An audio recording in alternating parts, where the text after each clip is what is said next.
Our problems are similar to the same problems we have each year. From the area in which we're in, we will never be able to really survive without help.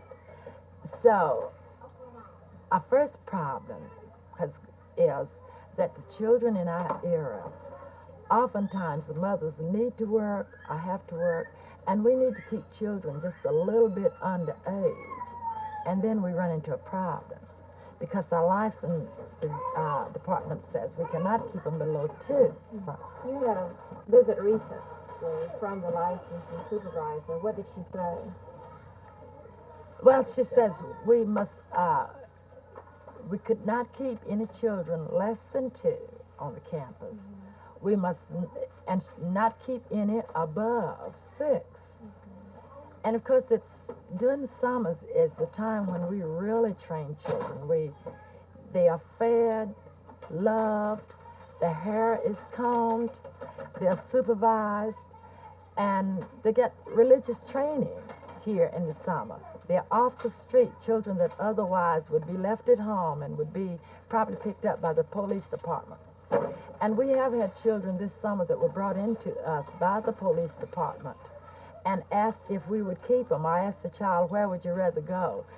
Back home or to the juvenile department or stay with the Reagans? So the child always said, when they're picked up, they'll sit down, began to talk to the child. And the child said, well, will you carry us to Reverend and Mrs. Reagan's? We'll stay with them. And what other things did she say you needed? She said we needed beds. What was wrong with your bed? Well, they had slight swag in them, the cots. They're stacked cots that we need. Do you have enough help? We have the help, but we can't pay the help. So for the time being, we need help, and we need money to pay the help. What are you going to do in September when most of the young people return to school? Most of the young people who are helping you. We just know the Lord's going to supply the need. We really don't have any money. And the doctor said that Reverend must go away for a rest. We don't have any money for any of it. Now, she also said that our yard must be fenced in, our playground, a new playground other than the one we have. So we don't have. What deadline do you have on that?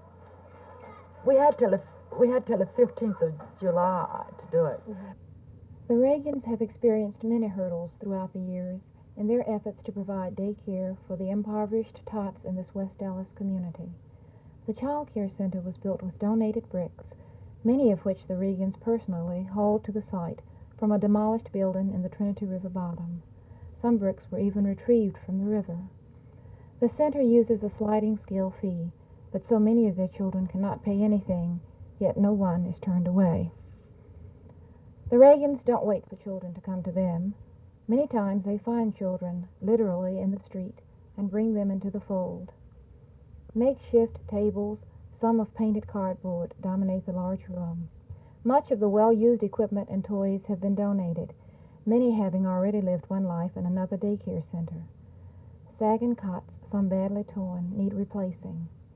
Despite a fast-approaching deadline, the Reagans' remarkable faith and determination dictates that once again they will overcome their latest challenge.